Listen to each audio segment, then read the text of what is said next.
वाहिगुरू जी का खालसा वाहिगुरू जी की फतेह। TV84 ਦੇ ਸਾਰੇ ਦਰਸ਼ਕ ਤੇ ਸਰੋਤੇ ਜਿਹੜੇ ਇਸ ਵਕਤ ਸਾਡੇ ਨਾਲ ਨਾਰਥ ਅਮਰੀਕਾ ਦੇ ਵਿੱਚੋਂ ਜੁੜੇ ਹੋਏ ਆ, ਮੈਂ ਅਮਰਵੀਰ ਸਿੰਘ ਅੱਜ ਗੁਫ਼ਤਗੂ ਪ੍ਰੋਗਰਾਮ ਦੇ ਵਿੱਚ ਆਪ ਸਭ ਦਾ ਤਹਿ ਦਿਲੋਂ ਸਵਾਗਤ ਕਰਦਾ। ਵਿਊਅਰਸ, ਅੱਜ ਅਸੀਂ ਇਸ ਇਤਿਹਾਸਕ ਦਿਹਾੜੇ ਬਾਰੇ ਗੱਲ ਕਰਨ ਜਾ ਰਹੇ ਹਾਂ। ਇਸ ਸ਼ੋਅ ਦੇ ਵਿੱਚ ਹੋਲਾ ਮਹੱਲੇ ਦੀ ਸ਼ੁਰੂਆਤ ਜਦੋਂ 10ਵੇਂ ਪਾਤਸ਼ਾਹ ਦੇ ਸਮੇਂ ਤੇ ਹੁੰਦੀ ਹੈ ਤਾਂ ਇਹਦੀ ਇੱਕ ਵੱਖਰੀ ਅਹਿਮੀਅਤ ਸੀ, ਵੱਖਰੀ ਪਹਿਚਾਣ ਸੀ। ਸਿੱਖਾਂ ਦਾ ਇੱਕ ਜਿਹੜਾ ਹੈਗਾ ਮੇਨ ਇਤਿਹਾਸਕ ਜਿਹੜਾ ਫੈਸਟੀਵਲ ਹੈ, ਤਿਉਹਾਰ ਹੈ, ਉਹ ਹੋਲਾ ਮਹੱਲਾ ਹੈ, ਜਿਹੜਾ ਅੱਜ ਦੇ ਦਿਨ ਮਨਾਇਆ ਜਾ ਰਿਹਾ ਹੈ ਦੁਨੀਆ ਭਰ ਦੇ ਵਿੱਚ ਸਿੱਖਾਂ ਦੇ ਵੱਲੋਂ।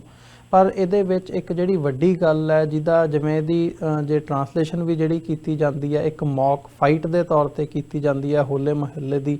ਜਦੋਂ 10ਵੇਂ ਪਾਤਸ਼ਾਹ ਦੇ ਟਾਈਮ ਤੇ ਵੀ ਤੇ ਉਹਦੇ ਤੋਂ ਬਾਅਦ ਦੇ ਵਿੱਚ ਵੀ ਸਿੰਘ ਜਿਹੜੇ ਹੈਗੇ ਆ ਉਹ ਇੱਕ ਕੀ ਕਹਿੰਦੇ ਹੁੰਦੇ ਆ, ਇੱਕ ਰੂਪ ਦੇ ਵਿੱਚ ਜਿਹੜੇ ਲੜਾਈ ਦੇ ਜੌਹਰ ਸੀਗੇ ਉਹ ਦਿਖਾਇਆ ਕਰਦੇ ਸੀ ਤੇ ਜੰਗਾਂ ਦੇ ਲਈ ਜਿਹੜੀ ਤਿਆਰੀ ਸੀ ਉਹਦਾ ਵੀ ਇੱਕ ਪਾਰਟ ਇਹਦੇ ਵਿੱਚੋਂ ਨਿਕਲਦਾ ਸੀ। ਸੋ ਅੱਜ ਜਦੋਂ ਅਸੀਂ ਸਿੱਖਾਂ ਵੱਲ ਦੇਖਦੇ ਹਾਂ ਜਾਂ ਸਿੱਖ ਕੌਮ ਵੱਲ ਦੇਖਦੇ ਹਾਂ ਤਾਂ ਸ਼ਸਤਰ ਤੇ ਜ਼ਰੂਰ ਨਜ਼ਰ ਆਉਂਦੇ ਆ, ਪਰ ਉਹਨਾਂ ਸ਼ਸਤਰਾਂ ਦੀ ਅਹਿਮੀਅਤ ਕੀ ਹੈ, ਉਹਨਾਂ ਦੀ ਲੋੜ ਕੀ ਹੈ, ਉਹ ਵਰਤਣੇ ਕਿਵੇਂ ਆ, ਇਹਨਾਂ ਤੋਂ ਕਿਤੇ ਨਾ ਕਿਤੇ ਅਸੀਂ ਜਿਹੜੇ ਸਿੱਖੀ ਦੇ ਗੁਣ ਹੈਗੇ ਆ ਜਾਂ ਖਾਲਸੇ ਦੇ ਗੁਣ ਨੇ, ਜੇ ਹੋਲੇ ਮਹੱਲੇ ਨਾਲ ਜੋੜ ਕੇ ਉਹਨੂੰ ਦੇਖਦੇ ਹਾਂ ਤਾਂ ਉਹਨਾਂ ਤੋਂ ਅਸੀਂ ਕਿਤੇ ਨਾ ਕਿਤੇ ਦੂਰ ਹੁੰਦੇ ਨਜ਼ਰ ਆ ਰਹੇ ਹਾਂ। ਅੱਜ ਇਹ ਇੱਕ ਵੱਡਾ ਸਵਾਲ ਹੈ ਸਿੱਖਾਂ ਦੇ ਲਈ, ਸਿੱਖ ਕੌਮ ਦੇ ਲਈ।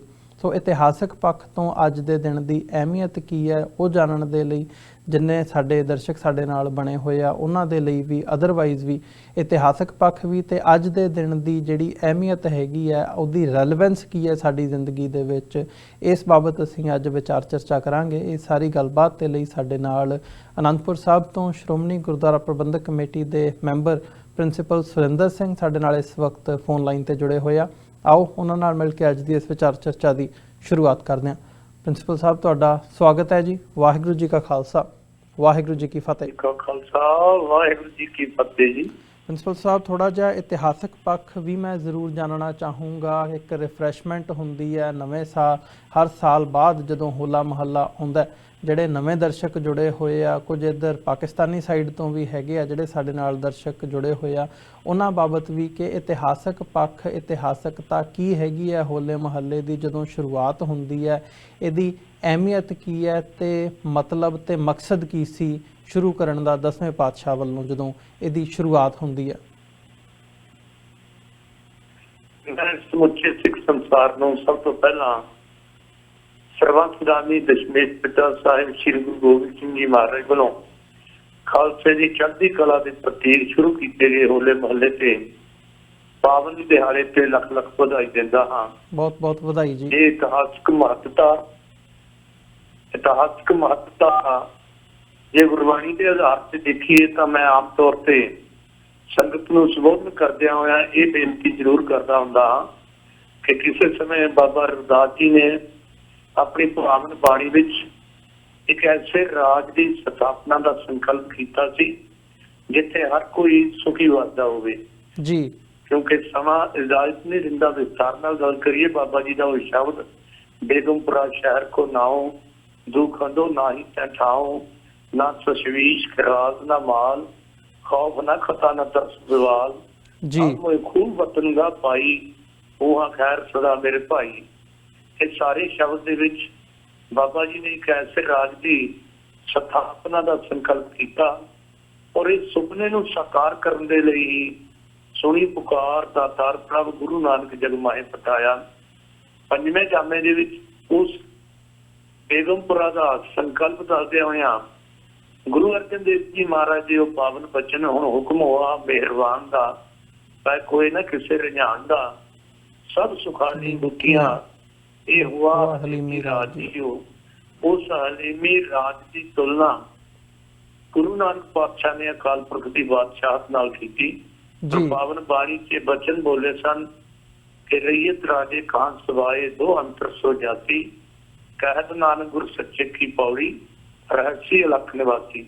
ਇਹ ਅਕਾਲ ਪੁਰਖ ਵਾਹਿਗੁਰੂ ਦੀ ਬਾਦਸ਼ਾਹ ਦੇ ਵਿੱਚ ਕੋਈ ਵੱਡਾ ਨਹੀਂ, ਕੋਈ ਛੋਟਾ ਨਹੀਂ, ਕੋਈ ਗਰੀਬ ਨਹੀਂ, ਕੋਈ ਅਮੀਰ ਨਹੀਂ, ਸਭ ਸੁਖੀ ਵਸਦੇ ਹਨ ਜੀ। ਉੱਥੇ ਇੱਕੋ ਇੱਕ ਕਾਨੂੰਨ ਪਰਮਾਤਮਾ ਦੀ ਬਾਦਸ਼ਾਹ ਦਾ ਲਾਗੂ ਹੈ। ਤੇ ਭਾਈ ਸਾਹਿਬ ਭਾਈ ਗੁਰਦਾਸ ਜੀ ਨੇ ਵੀ ਆਪਣੀ ਪਾਵਨ ਰਚਨਾ ਦੇ ਵਿੱਚ ਇਹੋ ਗੱਲ ਪ੍ਰਗਟ ਕੀਤੀ ਸੀ ਕਿ ਗੁਰੂ ਨਾਨਕ ਪਾਤਸ਼ਾਹ ਇੱਕ ਐਸੇ ਰਾਜ ਦੀ ਸਥਾਪਨਾ ਕਰਨੀ ਚਾਹੁੰਦੇ ਸਨ ਜਿੱਥੇ ਸਾਰਿਆਂ ਨੂੰ ਇੱਕੋ ਜਿਹਾ ਇਨਸਾਫ ਮਿਲੇ, ਕੋਈ ਕਿਸੇ ਦਾ ਦੁਸ਼ਮਣ ਨਾ ਹੋਵੇ, ਕੋਈ ਕਿਸੇ ਨੂੰ ਦਬਾ ਨਾ ਸਕੇ, ਉੱਥੇ ਐਜੀਟੇਸ਼ਨਾਂ ਹੜਤਾਲਾਂ ਦਾ ਸ਼ੋਰ ਸ਼ਰਾਬਾ ਨਾ ਹੋਵੇ ਜੀ। ਭਾਈ ਸਾਹਿਬ ਦੇ ਪਾਵਨ ਬਚਨਾਂ ਵਿੱਚ ਮੈਂ ਉਹ ਪੌੜੀ ਆਪ ਜੀ ਦੇ ਨਾਲ ਸਾਂਝੀ ਕਰ ਦੇਣੀ ਚਾਹਨਾ। ਸਤਿਗੁਰ ਸੱਚਾ ਪਾਤਸ਼ਾਹ ਬੇਪਰਵਾਹ ਅਥਾਹ ਸੁਹਾਵਾ ਨਾਮ ਗਰੀਬ ਨਿਵਾਜ਼ ਹੈ ਬੇਮੁਹਤਾਜ ਨਾ ਵੇਦ ਕਿਤਾਬਾਂ ਬੇਮੁਹਤਾਜ ਨਾ ਮੋਹ ਮੁਹਾਬਾ ਕਾਇਮ ਦਾਇਮ ਸਾਹਿਬੀ ਹਾਜ਼ਰ ਨਾਜ਼ਰ ਵੇਦ ਕਿਤਾਬਾਂ ਇੱਕ ਛਤ ਰਾਜ ਕਮਾਮ ਦਾ ਦੁਸ਼ਮਣ ਦੂਤ ਨਾ ਸ਼ੋਰ ਸ਼ਰਾਬਾ ਆਦਲ ਅਦਲ ਚਲਾਇੰਦਾ ਜ਼ਾਲਮ ਜ਼ੁਲਮ ਨਾ ਜ਼ੋਰ ਜ਼ਰਾਬਾ ਜ਼ਾਹਿਰ ਪੀਰ ਜਗਤ ਗੁਰੂ ਬਾਬਾ। ਸੋ ਸੁਪਨਾ ਤਾਂ ਭਾਵੇਂ ਬਾਬਾ ਰਵਿਦਾਸ ਜੀ ਨੇ ਐਸੇ ਰਾਜ ਦਾ ਲਿਆ, ਪਰ 10 ਗੁਰੂ ਸਾਹਿਬਾਨ ਨੇ ਹੀ ਆਪਣੇ ਆਪਣੇ ਸਮੇਂ ਦੇ ਵਿੱਚ 10 ਵੱਖਰੇ ਵੱਖਰੇ ਨਗਰ ਵਸਾ ਕੇ ਬਾਬਾ ਰਵਿਦਾਸ ਜੀ ਦੇ ਸੁਪਨੇ ਨੂੰ ਸਾਕਾਰ ਕੀਤਾ। ਔਰ ਅਨੰਦਪੁਰ ਸਾਹਿਬ ਦੀ ਨਗਰੀ ਜੋ ਦਸ਼ਮੇਸ਼ ਪਿਤਾ ਨੇ ਬਸਾਈ, ਇਹ ਨਗਰੀ ਬਾਬਾ ਰਵਿਦਾਸ ਜੀ ਦੇ ਸੁਪਨੇ ਦਾ ਇੱਕ ਸਿਖਰ ਸੀ ਜਿੱਥੇ ਹਰ ਕਿਸਮ ਦੇ ਇਹ ਸਿਧਾਂਤ ਜਿਹੜੇ ਬਾਣੀ ਵਿੱਚ ਦੱਸੇ ਗਏ ਸਨ ਉਹ ਲਾਗੂ ਕੀਤੇ ਗਏ। ਸੋ ਮੈਂ ਵਿਸਤਾਰ ਵਿੱਚ ਨਾ ਜਾਂਦਾ ਹੋਇਆ ਇਹੀ ਬੇਨਤੀ ਕਰਾਂਗਾ ਕਿ ਅਨੰਦਪੁਰ ਸਾਹਿਬ ਦਾ ਹੋਲਾ ਮਹੱਲਾ ਉਸ ਹਲੀਮੀ ਰਾਜ ਦੀ ਸਦੀਵੀ ਸਥਾਪਨਾ ਕਾਇਮ ਰੱਖਣ ਦਾ ਵਸੀਲਾ ਹੈ, ਕਿਉਂਕਿ ਹੋਲਾ ਦਾ ਅਰਥ ਹੈ ਹਮਲਾ ਤੇ ਮਹੱਲੇ ਦਾ ਅਰਥ ਹੈ ਹਮਲੇ ਵਾਲੀ ਥਾਂ। ਹਮਲਾ ਕਿੱਥੇ ਕਰਨਾ ਹੈ, ਕਿਵੇਂ ਕਰਨਾ ਹੈ ਤੇ ਕਿਸ ਢੰਗ ਦੇ ਨਾਲ ਸਿੱਖ ਨੇ ਸ਼ਾਹੀ ਤੌਰ ਤਰੀਕੇ ਨਾਲ ਆਪਣੀ ਜ਼ਿੰਦਗੀ ਜਿਉਣ ਦੀ ਟ੍ਰੇਨਿੰਗ ਜਿਹੜੀ ਹੈ ਉਹ ਦੇਣ ਦੇ ਲਈ ਸਤਿਗੁਰੂ ਸੱਚੇ ਪਾਤਸ਼ਾਹ ਨੇ ਇਹ ਪਰੰਪਰਾ ਚਾਲੂ ਕੀਤੀ। ਇਹ ਯਾਦ ਰੱਖਣ ਵਾਲੀ ਗੱਲ ਸੰਨ 1663 ਈਸਵੀ ਵਿੱਚ ਕਰਨਾਲ ਦੇ ਲਾਗੇ ਔਰੰਗਜ਼ੇਬ ਜਦੋਂ ਗੱਦੀ ਤੇ ਬੈਠਾ 4 ਬੱਚੇ ਚੋਰ ਸਿਪਾਹੀ ਦੀ ਖੇਡ ਖੇਡਦਿਆਂ ਨੂੰ ਇਸੇ ਕਰਕੇ ਕਤਲ ਕਰ ਦਿੱਤਾ ਸੀ ਕਿਉਂਕਿ ਇੱਕ ਬੱਚਾ ਉਹਨਾਂ 'ਚ ਬਾਦਸ਼ਾਹ ਬਣਿਆ ਸੀ, ਇੱਕ ਥਾਣੇਦਾਰ, ਇੱਕ ਚੋਰ ਤੇ ਇੱਕ ਸਿਪਾਹੀ।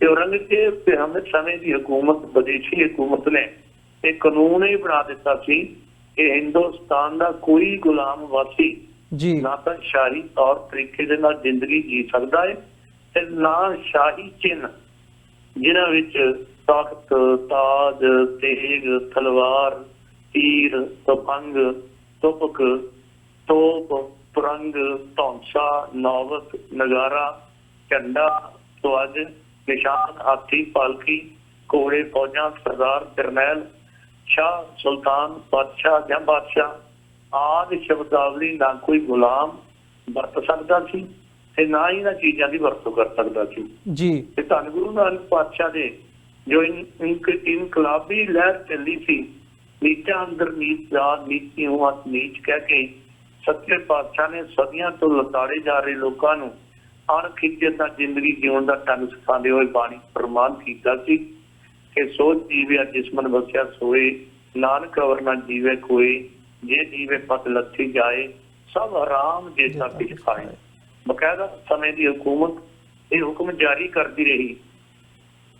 ਸੰਨ 1694 13 ਫਰਵਰੀ ਨੂੰ ਦੱਖਣ ਦੇ ਕਿਲਕਲਾ ਸਥਾਨ ਤੋਂ ਔਰੰਗਜ਼ੇਬ ਨੇ ਇਹ ਹੁਕਮ ਜਾਰੀ ਕੀਤਾ ਸੀ ਕਿ ਰਾਜਪੂਤਾਂ ਤੋਂ ਬਿਨਾਂ ਹੋਰ ਕਿਸੇ ਕਿਸਮ ਦਾ ਹਿੰਦੂ ਦਸਤਾਰ ਨਾ ਬੰਨੇ, ਹਥਿਆਰ ਨਾ ਰੱਖੇ, ਹਾਥੀ, ਪਾਲਕੀ, ਅਰਬੀ ਤੇ ਰਾਤੀ ਘੋੜੇ ਦੀ ਸਵਾਰੀ ਨਾ ਕਰੇ।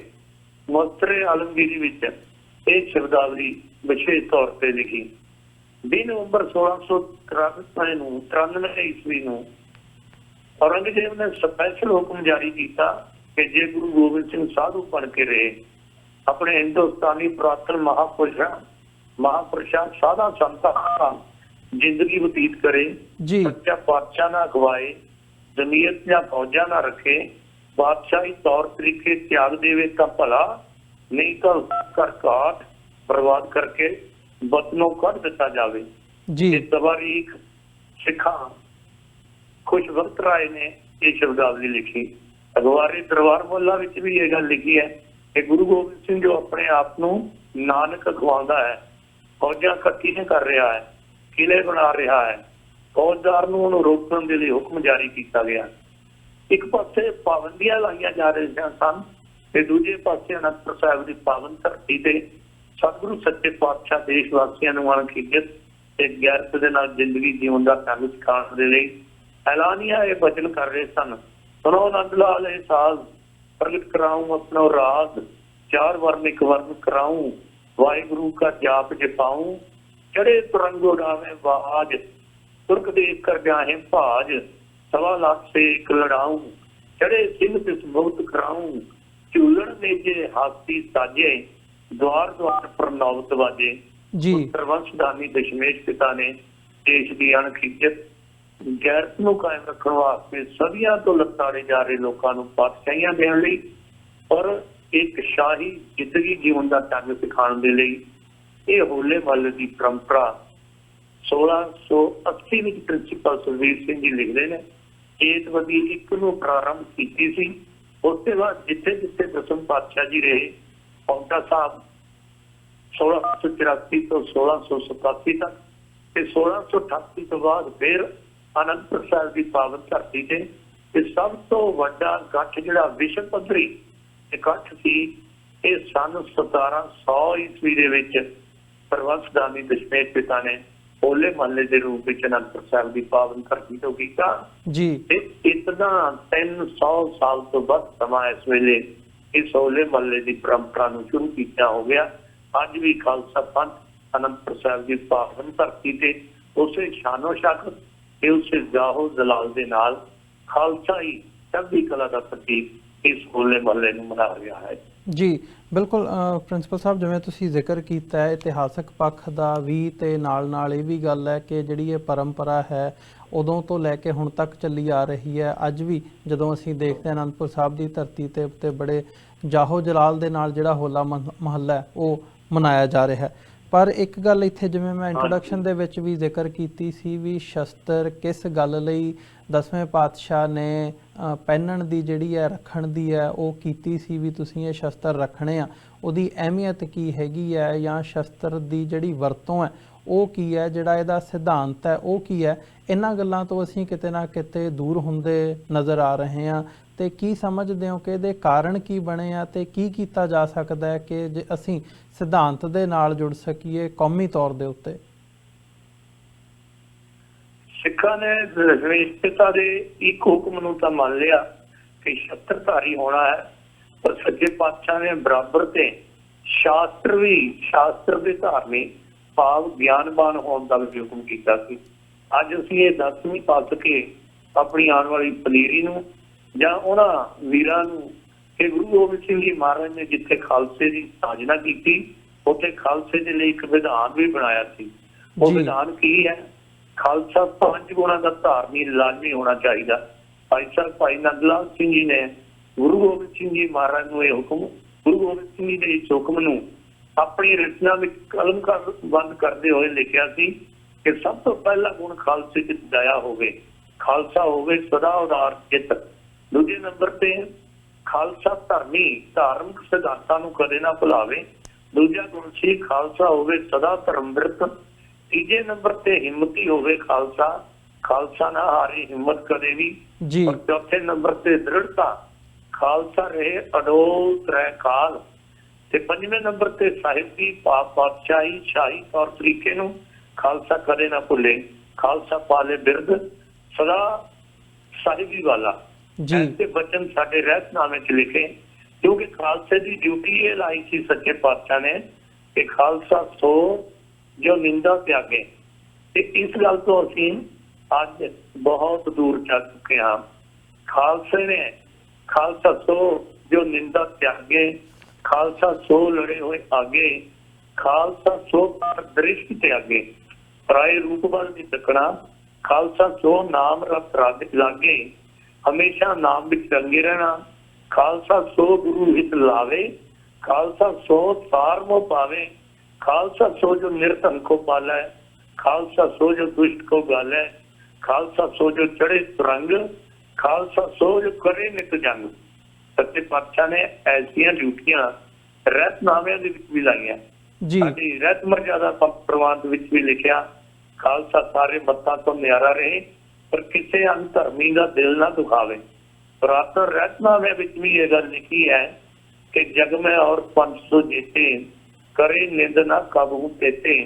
ਇਹ ਸਾਰੀਆਂ ਗੱਲਾਂ ਨੂੰ ਯਾਦ ਰੱਖਦੇ ਹੋਏ ਖਾਲਸਾ ਖਾਸ ਕਹਾਵੇ ਸੋਈ, ਜੰਗ ਕੇ ਹਿਰਦੇ ਪਰਮ ਨਾ ਹੋਈ, ਪਰਮ ਭੇਦ ਤੇ ਰਹੇ ਨਿਆਰਾ, ਸੋ ਖਾਲਸ ਸਤਿਗੁਰੂ ਹਮਾਰਾ। जब जब लग खालसा रहे न्यारा, तब लग तीर दियो मैं सारा, जब ये गहे विक्रम की रीत, मैं ना करूं इनकी प्रतीत। ਅਸੀਂ ਗਿਆਨ ਨਾਲੋਂ, ਸ਼ਬਦ ਨਾਲੋਂ, ਗੁਰਬਾਣੀ ਨਾਲੋਂ, ਆਪਣੇ ਸਿਧਾਂਤ ਨਾਲੋਂ ਟੁੱਟ ਕੇ ਕੇਵਲ ਇੱਕ ਪੱਖ ਦੇ ਧਾਰਨੀ ਰਹਿ ਗਏ ਹਾਂ, ਜਿਸ ਕਰਕੇ ਸਾਡੇ ਇਸ ਜ਼ਾਹੋ ਦਲਾਲ ਦੇ ਹੁੰਦਿਆਂ ਹੋਇਆਂ ਵੀ ਦੁਨੀਆ ਦੇ ਉੱਤੇ ਉਹ ਅਸਰ ਨਹੀਂ ਪੈ ਰਿਹਾ ਜੋ ਸੱਚੇ ਪਾਤਸ਼ਾਹ ਨੇ ਸਾਨੂੰ ਹੁਕਮ ਕੀਤੇ ਸਨ। तो जिथे शास्त्र विद्या की लोड़ है उत्थे शास्त्र भी नाल सिख अध्ययन, सिख धर्म का ध्यान, एक रहत मर्यादा, गुरबाणी, गुर इतिहास के नाल भी अपनी पनीरी नूं भी जोड़ना, अपने नौजवानों और बजुर्गों को भी जाणू करवाना अज समय की मुख मंग है, ताकि खालसे की चढ़ती कला कायम रह सके। जी बिल्कुल ਪ੍ਰਿੰਸੀਪਲ ਸਾਹਿਬ, ਇਹ ਸਾਰੇ ਪਾਰਟ ਨੂੰ ਜੇ ਅੱਗੇ ਤੋਰਨ ਦੀ ਗੱਲ ਆਉਂਦੀ ਹੈ, ਇੱਕ ਤਾਂ ਇਹ ਨਜ਼ਰੀਆ ਹੁੰਦਾ ਵੀ ਜੀ ਜਿਹੜੀ ਇਹਦੀ ਸ਼ੁਰੂਆਤ ਹੈ, ਜੇ ਸਿੱਖੀ ਅੱਗੇ ਤੋਰਨੀ ਹੈ ਜਾਂ ਨੌਜਵਾਨ ਪੀੜ੍ਹੀ ਨੂੰ ਦੱਸਣਾ ਆ ਤੇ ਉਹਦੀ ਸ਼ੁਰੂਆਤ ਘਰੋਂ ਹੁੰਦੀ ਹੈ। ਘਰ ਇੱਕ ਪਹਿਲੀ ਪੌੜੀ ਹੈ ਜਿੱਥੋਂ ਬੱਚਾ ਸਿੱਖਦਾ ਆ ਤੇ ਅੱਗੇ ਆਪਣੀ ਜ਼ਿੰਦਗੀ ਦੇ ਵਿੱਚ ਫਿਰ ਵੱਧਦਾ ਆ। ਤੇ ਨਾਲ ਇਹ ਵੀ ਇੱਕ ਫੈਕਟਰ ਹੁੰਦਾ ਕਿ ਜਿਹੜੀਆਂ ਸਾਡੀਆਂ ਸੰਸਥਾਵਾਂ ਨੇ, ਉਹ ਸ਼੍ਰੋਮਣੀ ਗੁਰਦੁਆਰਾ ਪ੍ਰਬੰਧਕ ਕਮੇਟੀ ਤੋਂ ਲੈ ਕੇ ਜਿਹੜੀਆਂ ਹੋਰ ਸੰਸਥਾਵਾਂ ਨੇ, ਜਿਹੜੇ ਸਾਡੇ ਪ੍ਰਚਾਰਕ ਨੇ, ਉਹ ਤੇ ਸਾਡੇ ਜਿਹੜੇ ਗੁਰਦੁਆਰਾ ਸਾਹਿਬਾਨ ਨੇ, ਉੱਥੋਂ ਇੱਕ ਲਹਿਰ ਹੁੰਦੀ ਹੈ ਜਿੱਥੋਂ ਧੁਰਾ ਆ, ਜਿੱਥੋਂ ਲੋਕ ਜੁੜੇ ਹੁੰਦੇ ਆ ਤੇ ਜਿੱਥੋਂ ਇੱਕ ਪ੍ਰਚਾਰ ਦਾ, ਪ੍ਰਸਾਰ ਦਾ ਜਿਹੜਾ ਸਾਧਨ ਹੈ ਉਹ ਬਣਦਾ। ਸੋ ਇੱਥੇ ਕਿੱਥੇ ਕਮੀ ਨਜ਼ਰ ਆ ਰਹੀ ਹੈ ਤੇ ਕੀ ਸਮਝਦੇ ਹੋ ਕਿ ਕਿੱਥੋਂ ਅਸੀਂ ਕੁਝ ਬਦਲ ਕੇ ਜਾਂ ਕਿੱਥੋਂ ਇਹਦੀ ਜਿਹੜੀ ਅੱਗੇ ਤੋਰਨ ਦੀ ਲਾਈਨ ਹੈ ਉਹ ਦੇਖੀ ਜਾ ਸਕਦੀ ਹੈ? ਸਭ ਤੋਂ ਵੱਡੀ ਕਮੀ ਬਿਲਕੁਲ ਸਹੀ ਤੁਹਾਡੀ ਗੱਲ ਹੈ ਵੀ ਪ੍ਰਾਚੀਨ ਸਮੇਂ ਵਿੱਚ ਸਾਨੂੰ ਸਿੱਖੀ ਮਾਤਾ ਪਿਤਾ ਤੋਂ ਮਿਲ ਜਾਂਦੀ ਸੀ, ਔਰ ਜਦੋਂ ਕੁਝ ਬੱਚੇ ਵੱਡੇ ਹੁੰਦੇ ਸੀ ਤਾਂ ਸਿੱਖੀ ਸਕੂਲਾਂ ਵਿੱਚੋਂ ਸਿੰਘ ਸਭਾ ਲਹਿਰ ਦੇ ਖਾਸ ਵੱਡੀ ਦੇਣ ਸੀ ਟੀਮ ਖਾਲਸਾ ਦੀਵਾਨ ਵਰਗੀਆਂ ਸੰਸਥਾਵਾਂ ਕਿ ਸਾਨੂੰ ਸਕੂਲਾਂ ਵਿੱਚੋਂ ਸਿੱਖੀ ਮਿਲਣੀ ਸ਼ੁਰੂ ਹੋ ਗਈ। ਜੀ, ਪਹਿਲੇ ਨੰਬਰ ਤੇ ਘਰ ਵਿੱਚੋਂ, ਦੂਜੇ ਨੰਬਰ ਤੇ ਸਕੂਲ ਚੋਂ, ਤੀਜੇ ਨੰਬਰ ਤੇ ਗੁਰਦੁਆਰੇ ਵਿੱਚੋਂ ਸਿੱਖੀ ਮਿਲਦੀ ਸੀ। ਸਾਨੂੰ ਸਿੱਖੀ ਪ੍ਰਾਪਤੀ ਦੇ 3 ਸਰੋਤ ਸਨ ਤੇ ਅੱਜ ਇਹ ਅਫਸੋਸ ਨਾਲ ਕਹਿਣਾ ਪੈਂਦਾ ਹੈ ਕਿ ਮਾਤਾ ਪਿਤਾ ਵੀ ਜਿਹੜੇ ਹੈ ਉਹ ਸਿੱਖੀ ਤੋਂ ਵਿਛੜੇ ਹੋ ਚੁੱਕੇ ਨੇ। ਲੋਕਾਂ ਵੱਲ ਦੇਖ ਕੇ ਅਸੀਂ ਸਕੂਲਾਂ, ਕਾਲਜਾਂ, ਯੂਨੀਵਰਸਿਟੀਆਂ ਦੀ ਸਥਾਪਨਾ ਕਰ ਲਈ, ਪਰ ਅਫਸੋਸ ਕਿ ਉਹਨਾਂ ਸਕੂਲਾਂ, ਕਾਲਜਾਂ ਤੇ ਯੂਨੀਵਰਸਿਟੀਆਂ ਵਿੱਚ ਪੜ੍ਹਾਉਣ ਵਾਲੇ ਬੰਦੇ ਸਿਲੈਕਟ ਕਰਨ ਵੇਲੇ ਸਾਡਾ ਨਜ਼ਰੀਆ ਜਿਹੜਾ ਹੈ ਉਹ ਮਤਲਬ ਪ੍ਰਸਤੀ ਦਾ ਬਣ ਜਾਂਦਾ ਹੈ ਜਾਂ ਆਪਣੀ ਰਿਸ਼ਤੇਦਾਰੀ, ਸਾਕ ਸੰਬੰਧੀਆਂ ਤੱਕ ਸੀਮਿਤ ਰਹਿ ਜਾਂਦਾ ਹੈ। ਔਰ ਤੀਜੇ ਨੰਬਰ ਤੇ ਗੁਰਦੁਆਰਾ ਸਾਹਿਬਾਨ ਦੇ ਵਿੱਚ ਵੀ ਇਹ ਗੱਲ ਮੈਂ ਪਹਿਲਾਂ ਵੀ ਕਈ ਵਾਰ ਕਹਿੰਦਾ ਹੁੰਦਾ ਵੀ ਕਿਸੇ ਧਰਮ ਨੇ ਵੀ ਜੋ ਆਪਣੇ ਧਰਮ ਪ੍ਰਚਾਰ ਦੇ ਲਈ ਇਲੈਕਸ਼ਨ ਸਿਸਟਮ ਨਹੀਂ ਅਪਣਾਇਆ।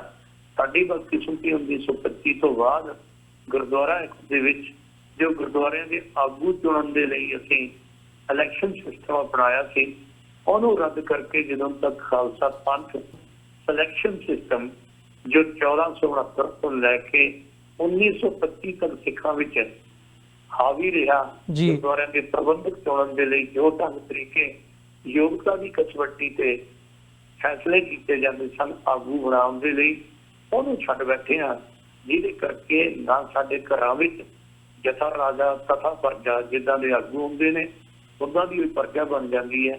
ਸੋ ਅੰਦਾ ਆਗੂ ਜਿੱਤ ਕੇ ਕਿਉਂ ਪੱਧਰ ਜਾਣੇ, ਗੁਰੂ ਪਾਤਸ਼ਾਹ ਦੇ ਇਸ ਸਿਧਾਂਤ ਨੂੰ ਮੁੱਖ ਰੱਖ ਕੇ ਅੱਜ ਲੋੜ ਹੈ ਕਿ ਅਸੀਂ ਅਗਿਆਨੀ ਆਗੂ ਜੋ ਸਿੱਖੀ ਤੋਂ ਜਾਣਾ ਉਹਨਾਂ ਨੂੰ ਵੋਟਾਂ ਪਾ ਕੇ ਚੁਣ ਲੈਂਦੇ ਹਾਂ। ਜਿੱਦਾਂ ਦਾ ਉਹਨਾਂ ਦਾ ਵਾਤਾਵਰਨ ਹੁੰਦਾ ਹੈ ਉਦਾਂ ਦਾ ਹੀ ਗੁਰਦੁਆਰਿਆਂ ਦਾ ਪ੍ਰਬੰਧ, ਉਦਾਂ ਦੇ ਗੁਰਦੁਆਰਿਆਂ ਦੀ ਸਕੂਲਾਂ ਦਾ ਪ੍ਰਬੰਧ, ਤੇ ਉਹਨਾਂ ਦੀ ਉਹ ਜਨਤਾ ਬਣ ਜਾਂਦੀ ਹੈ ਜੋ ਦੇਖਦੀ ਉਹੀ ਕਰਦੀ ਹੈ।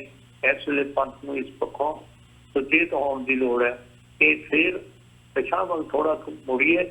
ਔਰ ਜਿਹੜਾ ਗੁਰਦੁਆਰਿਆਂ ਵਿੱਚ ਇਲੈਕਸ਼ਨ ਸਿਸਟਮ ਆ ਗਿਆ ਜੀ, ਉਹਨੂੰ ਅਸੀਂ ਨਵੇਂ ਢੰਗ ਦੇ ਨਾਲ ਜਾਂ ਪੁਰਾਤਨ ਗੁਰੂ ਨਾਨਕ ਪਾਤਸ਼ਾਹ ਜੀ ਦੀ ਦੱਸੀ ਹੋਈ ਮਰਜ਼ਾਦਾ ਦੇ ਮੁਤਾਬਕ ਤਖਤ ਦਾ ਹੈ, ਤਖਤ ਕੀ ਲਾਇਕ ਪੰਜ ਸਮਾਏ ਗੁਰਮਤਿ ਪਾਇਕ ਐਸੇ ਆਗੂ ਚੁਣ ਕੇ ਅੱਗੇ ਭੇਜੀਏ ਤਾਂ ਕਿ ਉਹ ਸਿੱਖੀ ਨਾਲ ਆਪ ਵੀ ਜੁੜੇ ਹੋਏ ਹੋਣ ਤੇ ਅੱਗੇ ਸੰਗਤਾਂ ਨੂੰ ਵੀ ਜੋੜਨ ਦੀ ਖੇਚਲ ਕਰਨ।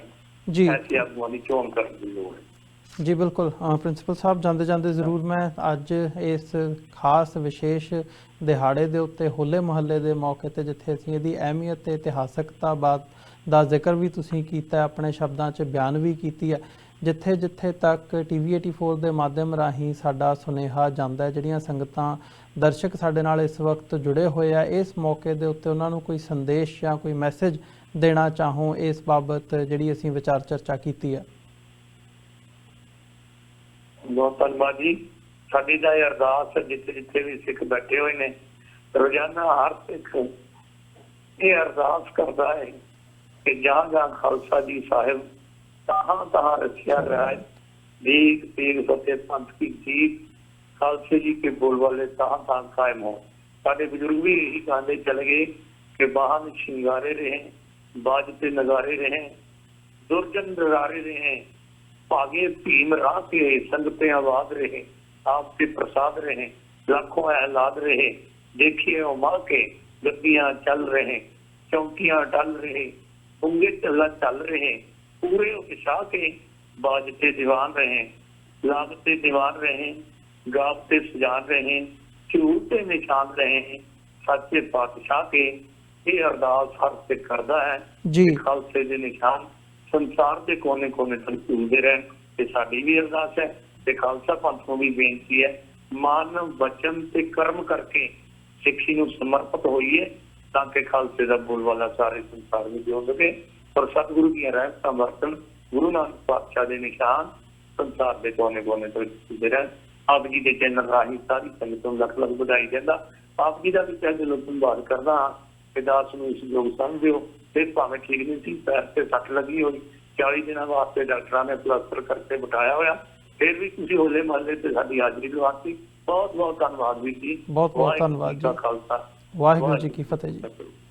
ਵਿਊਅਰਸ, ਉਮੀਦ ਕਰਦੇ ਹਾਂ ਅੱਜ ਜਿਹੜਾ ਇਤਿਹਾਸਕ ਪੱਖ ਤੋਂ ਅਸੀਂ ਉਪਰਾਲਾ ਕੀਤਾ, ਕੋਸ਼ਿਸ਼ ਕੀਤੀ ਕਿ ਹੋਲੇ ਮਹੱਲੇ ਬਾਰੇ ਅਸੀਂ ਗੱਲ ਕਰ ਸਕੀਏ ਤੇ ਜਿੰਨਾ ਕੁ ਜਿਹੜਾ ਪ੍ਰਚਾਰ ਦਾ ਜਾਂ ਇਹਦਾ ਇੱਕ ਇਤਿਹਾਸਕ ਪੱਖ ਹੈ ਹੋਲੇ ਮਹੱਲੇ ਦਾ, ਤੇ ਅੱਜ ਦੀ ਡੇਟ ਦੇ ਵਿੱਚ ਸਾਡੀ ਜ਼ਿੰਦਗੀ ਦੇ ਵਿੱਚ ਅਹਿਮੀਅਤ ਕੀ ਹੈਗੀ ਹੈ, ਸਿੱਖ ਫਲਸਫੇ ਤੋਂ ਅਸੀਂ ਦੂਰ ਜਾ ਰਹੇ ਹਾਂ, ਕਿਵੇਂ ਜੁੜ ਸਕਦੇ ਹਾਂ, ਇਹ ਜਿਹੜੀ ਵਿਚਾਰ ਚਰਚਾ ਅਸੀਂ ਉਮੀਦ ਕਰਦੇ ਹਾਂ ਤੁਹਾਨੂੰ ਜ਼ਰੂਰ ਪਸੰਦ ਆਈ ਹੋਵੇਗੀ। ਸੋ ਅੱਜ ਦੇ ਸ਼ੋਅ ਦੇ ਵਿੱਚ ਇੱਥੇ ਹੀ ਇਜਾਜ਼ਤ ਚਾਹਾਂਗੇ। ਜਾਂਦੇ ਜਾਂਦੇ ਜ਼ਰੂਰ ਬੇਨਤੀ ਵੀ ਕਰਨਾ ਚਾਹੂੰਗਾ ਕਿ ਇਸ ਪਲੇਟਫਾਰਮ ਨੂੰ TV 84 ਨੂੰ ਅੱਗੇ ਵਧਾਉਣ ਦੇ ਲਈ, ਚੱਲਦਾ ਰੱਖਣ ਦੇ ਲਈ ਸਾਨੂੰ ਤੁਹਾਡੀ ਸਹਾਇਤਾ ਦੀ ਲੋੜ ਹੈ।